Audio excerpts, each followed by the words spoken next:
Klein's cousin says she comes to this memorial here on 122nd Avenue where he died every year on the anniversary of that day. But she says each year it gets harder, knowing no one has been held accountable for the crime. Lubasher wants to see the new industrial zone go here at the Hillsborough Airport on land owned by the Port of Portland. As a retired pediatrician, he says aircraft here that use leaded fuel can have harmful health effects. One of the concerns I heard from people in town is that Cannon Beach just isn't that big, and many of the e-scooters would end up here scattered along the beach. This could have been your dinner or even yard waste or part of your garden, now all converted into compost that's ready in just 60 days once it's brought to Recology, the destination for all compost in the Portland area. Yeah, it's a lot of buzz, and it's the big question. There they are. How do you feel? It's nice. It's a big update. I like it. Yeah, that's a lot different. Here is our workshop. Being in business for 40 years in downtown Portland, Sadi Niku got used to a steady stream of customers from all over the country and overseas. But that changed with COVID and damaging riots in 2020 and 2021. Breaking windows, damaging people's properties, it did a big number as far as tourists coming to Portland. Many of the riots were right outside the door of his businesses, Art of Persia and Golden Gift Jewelry, on 4th Avenue between Salmon and Taylor Streets. While Niku's business reopened, all of the stores across the street have not.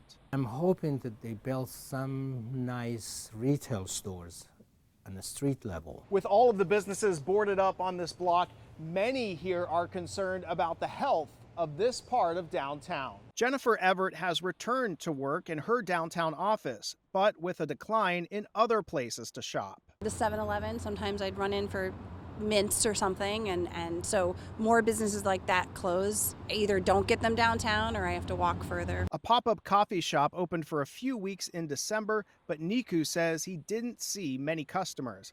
After more than 30 years of being on 4th Avenue, he says he's still optimistic about downtown if the area remains attractive. We like tourists, we like people to come and visit our town because the revenue is amazing.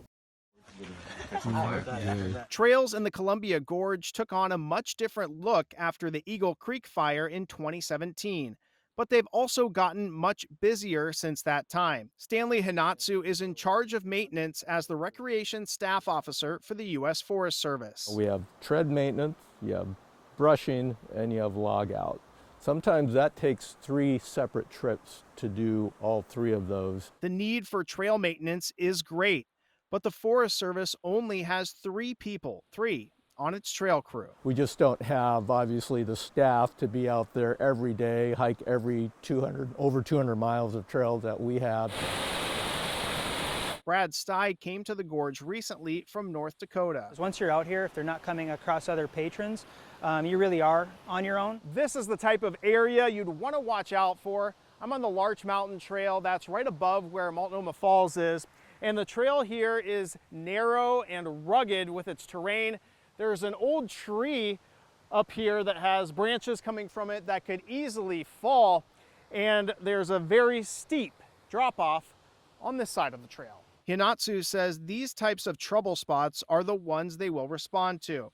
But hikers also need to research where they're going to find out how much risk they want to take on. If I can do that narrow 3,000-foot elevation gain in 2 miles, or maybe I'll just go to Multnomah Falls instead, or a flatter trail or something like that.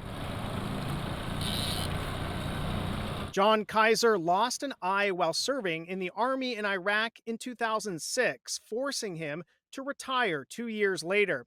When he returned home to Southwest Washington, he turned to fishing to deal with the trauma and soon invited other veterans he knew. You could see the weight lifted off of his back a little bit, like he was able to set some of that baggage down for a while. Now, in the last 10 years, he says about 1,000 veterans have come with him on the free trips. There's really no easy way to say it, but the whole point of this is veteran suicide. On this trip, he took 2 other veterans out at sunrise on the Columbia River. One is Adam Kostick, who served as an Army helicopter pilot for 14 years before he also retired with an injury. And I came home, I was pretty depressed.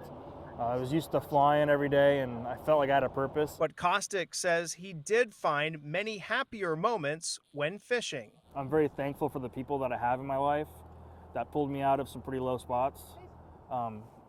We got a fish on. Dad, help her hold the rod. Okay. Real. Kaiser says it's essential to have this time with other veterans to share common experiences. If these two veterans that are on the boat today have never met each other and they spend the day fishing together and we have a good time, more than likely they'll stay in contact with each other after the fact.